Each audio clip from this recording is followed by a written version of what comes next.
Bonjour mes étoiles, bienvenue sur ma chaîne, c'est Lisa. Bonjour. Je suis en compagnie d'Alice. Eh oui. Du coup, on est mardi soir, Alice a déjà fini ses devoirs. Eh oui. On vous verrez pas la vidéo ce soir, vous la verrez soit jeudi ou vendredi, c'est en fonction des vidéos qu'on a en stock qu'on va la publier. Qu'est-ce qu'on va vous proposer aujourd'hui? Donc mercredi, vous verrez ma dernière vidéo partenariat pour Globeland pour finir l'album Bébé Folio Garçon que j'ai fait en collaboration avec eux. Et comme vous avez pu le constater, dans ce bloc de papier, voilà celui-ci, il n'y a pas de die cut en fait. Comment j'ai fait pour faire mes die cut? C'est une petite astuce qui peut vous servir. Comment j'ai fait pour obtenir ces petits die cut?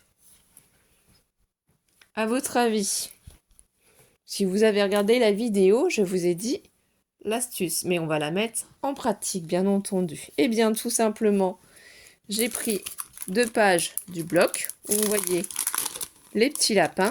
Donc, je vais les ressortir. Voilà, ces 2 pages-là que je garde et que je vais conserver précieusement. Je les ai assemblées toutes les deux pages, hein, comme ça.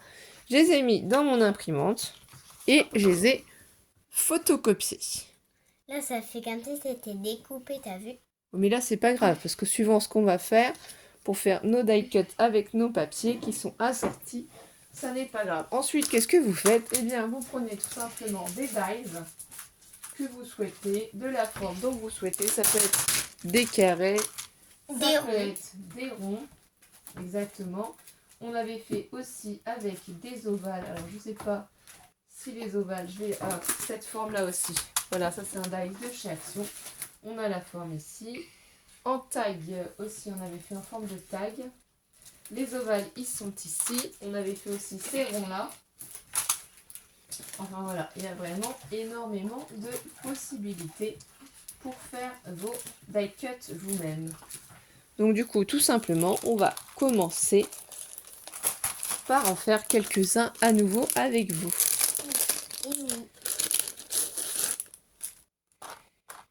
Du coup, il suffit de prendre les carrés, vous voyez. Donc là, il faut bien mesurer les bonnes tailles, savoir ce qu'on a besoin exactement. Alors, je ne suis pas sûre que ce soit celui-ci que j'avais pris pour faire mon carré. Ou alors, à moins que je l'avais positionné comme ça. C'est peut-être ça, parce que là, ça me paraît très très grand quand même. À moins que j'ai mis le carré autre part. Tu penses que je l'ai mis volé? Je sais pas.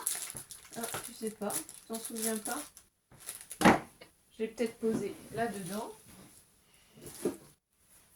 Ah oui, il est peut-être pas. Sinon, j'ai ce petit, voilà, de cette collection. C'est juste parce qu'il n'était pas mis au bon endroit. Donc voilà, je le place comme ça. Donc peu importe si on prend celui-là du haut, celui-là du bas. C'est juste pour vous montrer.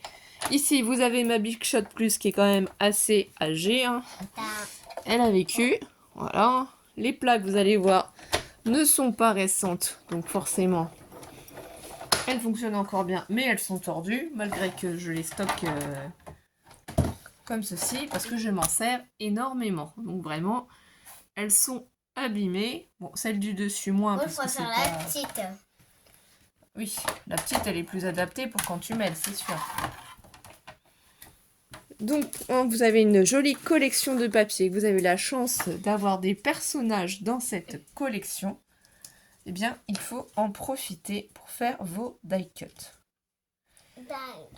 Donc, je centre.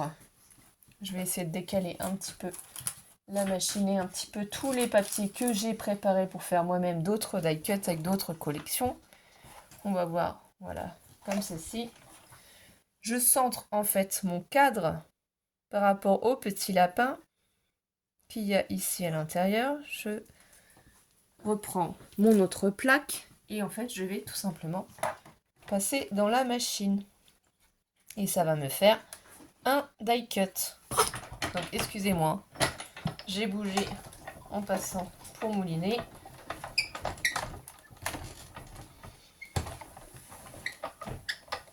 Ah bah j'ai des confettis. Des confettis? Et voilà comment on récupère un die cut. Et que ça se crée pour la collection, tout simplement. Oui, il faut que je voie. Il y a des choses qui sortent de la machine. Je ne sais pas comment ça se fait. Donc voilà. Là, le premier die cut est fait. Si je veux exactement avoir le même die cut pour la même colorisation, ce que je fais, c'est je reprends une autre page que j'ai découpée et je vais découper mon die cut au même endroit. Parce qu'en fait, quand je les photocopie, ici cette partie-là est toujours plus claire que celle-ci. Alors pourquoi? J'en sais rien. Du coup, j'essaye de faire en sorte de faire mes die cuts au même endroit. Donc là, c'est pareil, je fais attention à mes petits personnages, qu'ils soient bien positionnés. Et si ça me convient, tout simplement, je viens placer ma plaque par-dessus et je vais découper. C'est comme ça que j'ai fait pour l'album. Décidément, j'arrête pas de vous bouger. Je vais essayer de vous remettre bien droit. Alors, je vais pas faire tout avec vous, hein, c'est juste pour vous faire voir comment j'en fais. De toute façon, puisque je vais refaire un deuxième album hors caméra fille. Voilà, donc là, vous voyez, on a déjà... Et c'est à peu près similaire. Là, ça nous fait 2 die cuts. Donc, on a utilisé le carré. On peut aussi utiliser... Alors, je ne sais pas si je l'ai mis ici. D'ailleurs, une petite idée aussi à vous donner. J'ai acheté ce grand panier-là chez Action. Voilà. Donc, il est super. J'aurais dû en prendre un autre. Hein. Et vous voyez, du coup, quand je scrape dans la salle à manger, j'y mets du coup tous les dies du moment que j'utilise, les stickers. Et après, j'ai plus qu'à ramener mon petit panier dans la chambre pour ranger dans mes boîtes. Donc, c'est plutôt pratique aussi. J'avais vu quelque chose qui me plaisait bien. Alors voilà, celui-ci aussi. C'est la marque Toga. Et vous voyez, c'est ce dies-là pour faire les photos. Donc ça, c'est pareil, vous le prenez. Ce qui compte, en fait, c'est l'intérieur qu'il va y avoir du cadre. Donc, comme ça, vous allez voir plusieurs possibilités. Il faut vous amuser avec vos dies. Il faut vous amuser avec vos papiers. Mais voilà, et on peut aussi faire ça avec les collections d'animaux, hein, d'autres animaux, les flamants roses, parce qu'on avait eu pendant un temps chez Action aussi beaucoup de papier flamant rose. Donc ici, si c'est ce cadre-là que je souhaite, je vais essayer de me cadrer un peu plus de ce côté-là pour avoir du coup les deux personnages dans la montgolfière, parce que si je le mets vraiment au milieu, ici on voit pas les personnages de la montgolfière, ici ça coupe le lapin, là on voit un bout de la montgolfière et là aussi, donc ça n'a aucun intérêt. Donc moi je préfère essayer au maximum d'obtenir en fait ça, hein. En photo c'est ce que je voudrais. Les deux personnages qui sont ici, les deux petits personnages dans la montgolfière et le petit lapin ici. Donc si je suis à peu près satisfaite de l'endroit, je prends... Par contre c'est du papier DCP Clairefontaine hein, que j'utilise. Donc c'est du papier épais hein, pour faire mes photocopies. Je ne vais pas sur du papier fin, comme ça a vraiment une bonne tenue.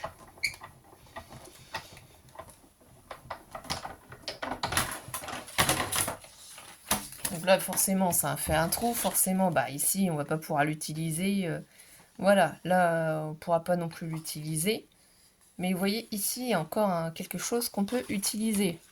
Et après, les côtés blancs, ici, vous pouvez couper et vous pouvez tamponner aussi. Hein, des mots, parce que le blanc va rester forcément. Donc voilà ce qu'on obtient. Et ça, après, je peux le refaire dans du papier foil hein, ou du papier miroir. Et comme ça, en fait, voilà. Ça vous fait un petit cadre. Et ici, vous pouvez noter. Vous pouvez même aussi, petite astuce, si vous n'avez pas de papier miroir, pas de papier pailleté, et si vous n'avez pas trop de matériel, et ben, vous retournez votre découpe. Vous la retournez, vous la collez. Et ça vous fait un cadre blanc avec à l'intérieur les petits personnages. Voilà, il ne faut pas en fait vous prendre la tête. Il y a beaucoup de possibilités simples pour pouvoir créer. Donc tout simplement, je reprends la deuxième feuille que j'ai utilisée, parce que moi généralement je fais 4 fois la photocopie. Comme ça j'ai vraiment de quoi m'amuser. Je me replace ici. Donc là je sais que j'avais mis à peu près au niveau de sa tête. Et là au niveau du feuillage. Voilà, normalement c'est ce qu'on obtient. On voit à peu près le cœur du petit. Là je pense qu'on est pas mal. j'essaye de bien le mettre droit. Voilà, et là du coup je repasse. Donc là déjà, vous voyez qu'on récupère de la déco. Donc il y a certains papiers que moi je vous conseille de garder pour pouvoir en fait les réutiliser. Les photocopier comme ça à volonté. Et ça vous n'êtes jamais à court. Donc là pareil, hein, on récupère les deux découpes, hop, vous retournez, ça y est, ça vous fait une décoration. C'est aussi simple que ça. Et en plus c'est mignon parce qu'on voit plein de petits lapins. Donc ici, maintenant, on va réutiliser ce papier parce que là, on a encore des possibilités avec. Donc on va essayer de récupérer ceux-là, de le petit lapin. Je ne sais pas si vous allez les voir, ceux qui sont tout en bas pour essayer de faire cette petite découpe. Ou alors peut-être même une autre. Je vais voir. C'est peut-être l'autre que j'avais fait ici pour récupérer ce papier. Alors, est-ce que j'arrive à rabaisser? Voilà, c'est les deux personnages ici que je souhaite récupérer. Donc ça, c'est un dice aussi, un lot de dice de chez Action.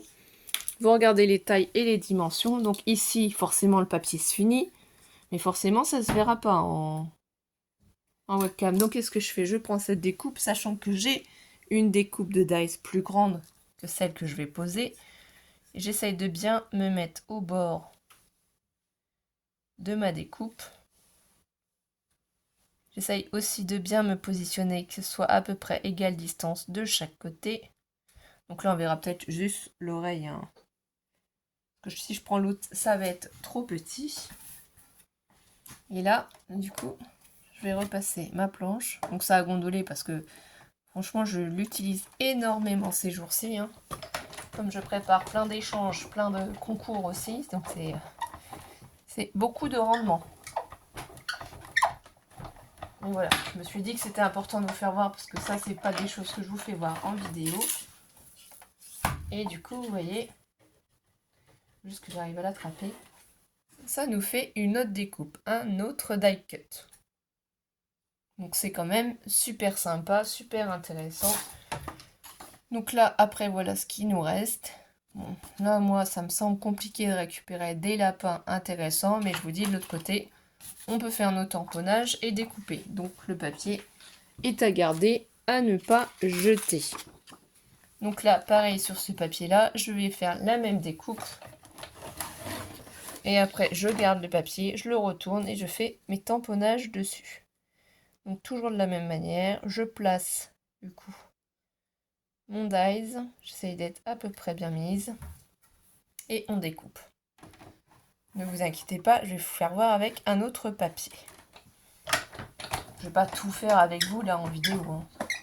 C'est juste pour vous faire voir comment je fais ça. Je me répète certainement, hein, mais si vous débutez en scrap, ça ne vient pas forcément tout de suite à l'idée de pouvoir faire nous-mêmes nos die cuts et vous n'avez pas tous des machines Cricut pour avoir des die cuts. Donc là voilà, je pense que vous avez compris avec ce papier là, on va pas insister et on va passer à un autre. Je ferai toutes mes découpes pour l'autre album hors caméra. Alors, qu'est-ce que c'est ça? C'est les blocs de chez Action qui sont sortis il n'y a pas longtemps en 15-15.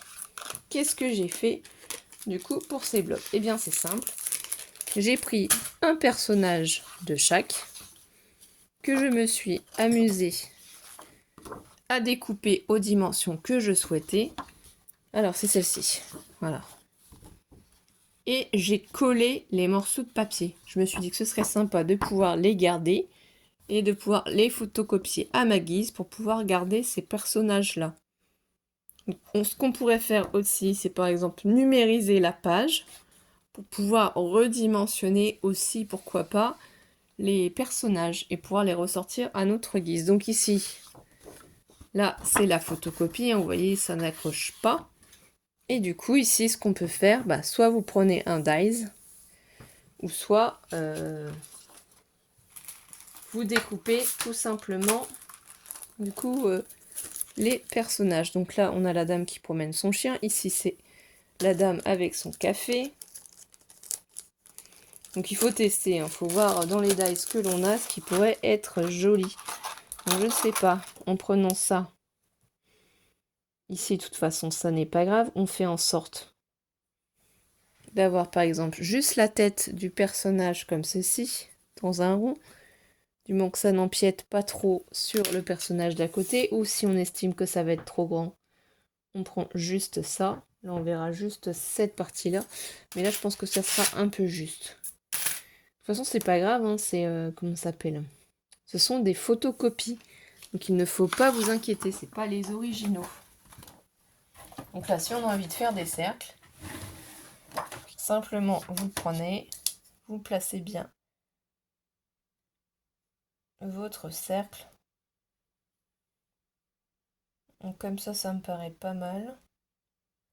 Ça laisse quand même le personnage d'à côté comme il faut. Là c'est pareil, hein, pour ce petit bloc de papier, il n'y a pas de die cut assorti. Hein. Donc si vous voulez vous en faire. Et là maintenant, on en a un. Voilà, un rond, le personnage sur le papier. Vous voyez, c'est tout blanc. Là, ça fait des petits... c'est les papiers que je découpe, ça c'est normal. Là, on a un premier die cut. Tout simplement. Pour cette collection-là. On reprend notre papier. Mais là, c'est pareil, il ne faut pas vous inquiéter. Là où il reste du blanc, on peut l'utiliser pour faire aussi avec des tamponnages des mots. Hein. Donc, on va pas refaire un rond, c'est pas ce qui nous intéresse. Pas du tout. Donc ça va garder précieusement. On va aller dans nos carrés. Donc ça, c'est l'avantage d'avoir cela. Et on va regarder ce qui pourrait passer. Alors, celui-ci, il est bien, mais ça va faire trop grand, parce que ça va sortir du cadre. Donc là, celui-là me paraît sympa. Ouais. Parce que là, on est bien placé.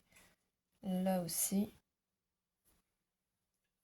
Donc tout simplement, je vais bien le placer comme ceci. Au ras de la jeune fille.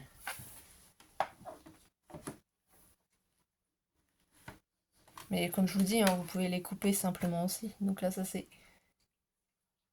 Voilà, ça a bougé. Donc j'ai simplement replacé dans la machine.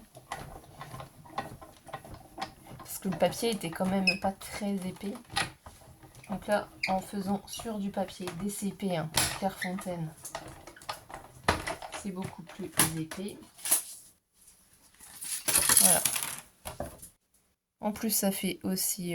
donc là, il y a le trait noir, c'est normal. Hein. Mais sinon, ça fait de la surpiqûre avec ce dies-là.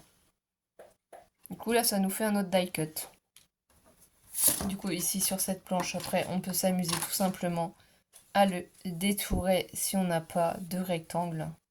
On prend notre massicot, parce que là, c'est déjà très très joli comme ça.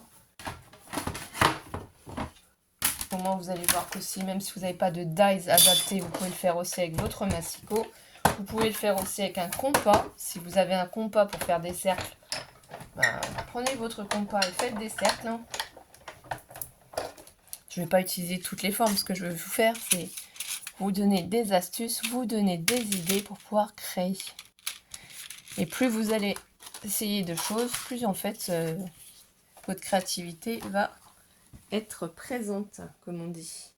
Donc il faut juste que je trouve où j'ai mis mon massicot. Il est là. Donc j'ai changé la lame, hein. Il fonctionne forcément super bien.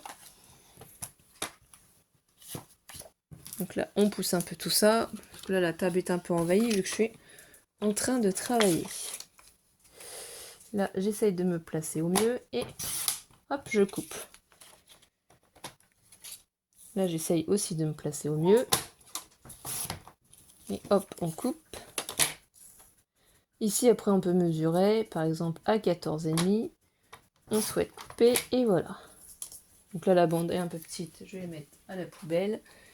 Ici, on n'a plus que ce côté-là à couper, donc là, c'est pareil. Vous pouvez essayer de bien vous placer à 9. Et voilà, c'est terminé. Une image supplémentaire. Donc du coup, pour ceux qui ont ce petit bloc de chez Action, Voilà ce que vous pouvez vous amuser à faire, à les photocopier pour pouvoir les faire à l'infini. Et si vous les numérisez avec votre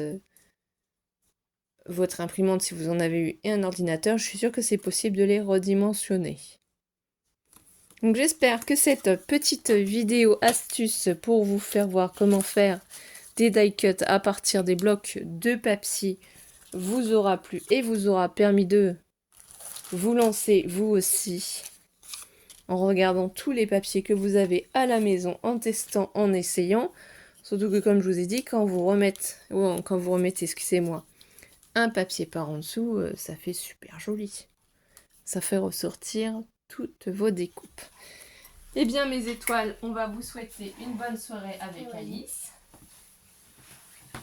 Une bonne journée, une bonne après-midi suivant l'heure à laquelle vous allez regarder cette vidéo. N'hésitez pas à la liker et à la partager sur les réseaux sociaux. Et il y a toujours le concours actuellement sur notre chaîne. Jusqu'au 17 mars pour fêter nos 1 an de chaîne YouTube et nos 1000 abonnés avec de l'eau à gagner.